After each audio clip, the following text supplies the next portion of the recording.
Hello, thank you very much for tuning in. Today we're going to talk a little about this Edison camera, 35mm motion picture camera. Dates back to roughly the 1904 to 1906 era.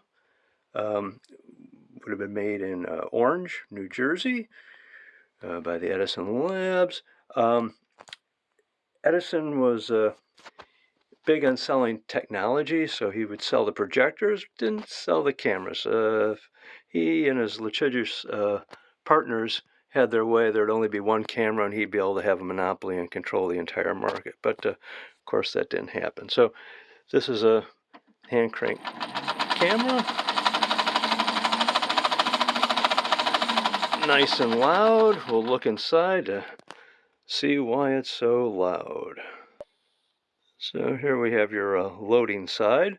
Up front here, of course, you have your lens with an aperture. Up here, this tells you what your shutter is inside, what opening it is. And they have kind of a neat little viewer, so to speak. You pop that out there, and you open the magic door. And bingo, bango, there you go, for kind of doing a rough shot of your lining up of your image. Down here, for marking your film, for doing a little notch.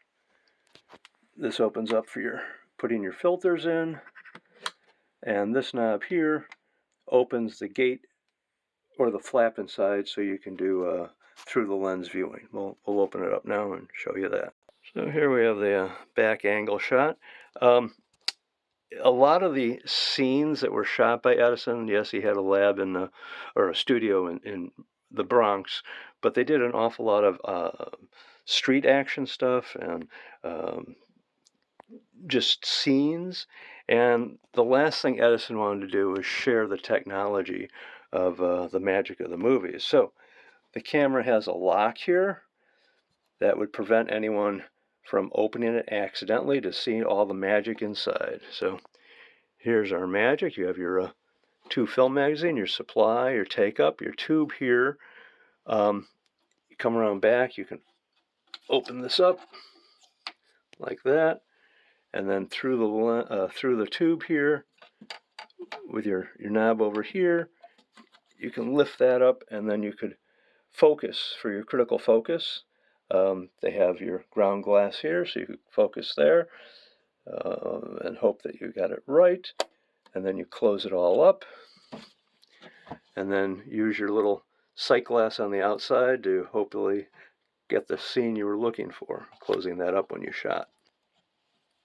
So inside here, this is your gate. Fairly primitive gate with just some springs here to give you a little bit of attention. And in here, that's your intermittent sprocket, but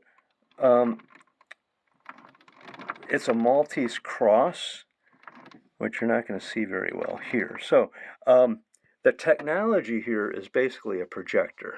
So let's go over here for momentarily to an Edison projector. This dates back to 97, 99, so this predates that one by a number of years. But you have the same type gate. You open it up here, and here you have your Maltese cross.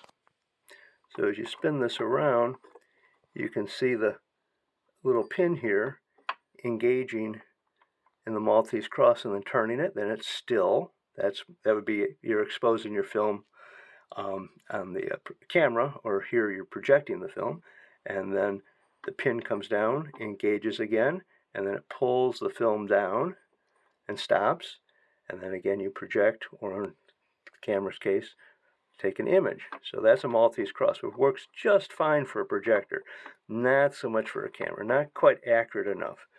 But for Edison, again, he kind of started the ball rolling. This is what they had. This is what they used. And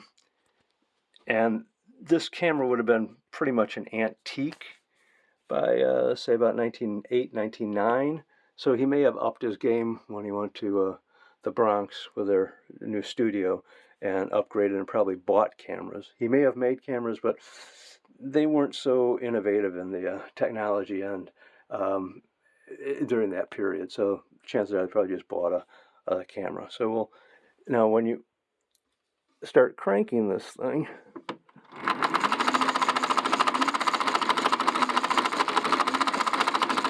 that Maltese cross really makes a racket. So again, for a projector, no big deal because only the projectionist has to listen to it. But camera-wise, this never would have survived in the sound era. So on the back here, we have your footage counter. This is your wind-up to have a sprung close and open shutter. Up here, hopefully you can see that there is a bell. This little thing here, your film would come out here, go up, go over, through the gate, through the intermittent, down here, up, and then through your take-up. But up here, they have a bell. So if the film were to break, it would tell the cameraman and probably everybody on the block that there was an issue, or he ran out of film. I think the cameraman should feel the lack of film going through, but film breaks were problematic, and your film would just bunch up in here, so that could be pretty nasty. So they wanted to have that extra caution. I've not seen that in other cameras. Maybe Edison had poor film, I don't know, but nonetheless, they have a film break bell there. So here we have the cranking side. In the back you have your footage counter here, your start your shutter, open and close, and then a reset here on your footage. Again, a locking door. The handle here is huge. Compared to other cameras at this era, the handle would only be so long. The poor cameraman really got a serious workout on this guy. Normally you just use your wrist motion. This you have to use your whole hand on, which would be very tiring. 2 gauges here to tell you your supply remaining film and how much footage you've shot already. You have a crank down here for singles images. And then inside here is basically an Edison projector.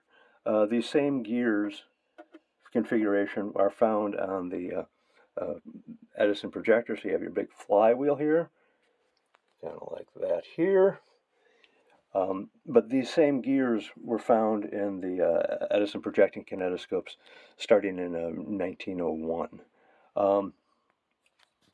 Up top here, you have a spring activated with a governor for opening and closing your shutter, which is kind of advanced for the era.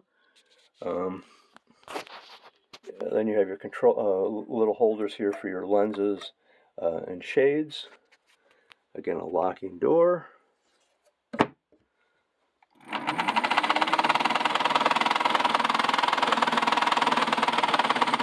Sounds like a wood enclosed machine gun. So we'll spin it around so you can take a look at the front one more time. In the back here we do have an Edison poster. He did some early animation films. This one dates to about 1915, which was kind of the end of Edison. Again, they tried to have a monopoly. The monopoly didn't work, so he kind of made all his competitors join with him to form a trust, which was another form of a monopoly, and the government didn't like that so much, so they shut the trust down. But they're very uninnovative. Edison made like 1,200 films. Other than The Great Train Robbery and The Life of a Fireman, you'd probably be hard fetched to try to figure a title because they were basically short and not real innovative. Hollywood would do that with longer films, and Edison just did not want to invest the time or money to do that.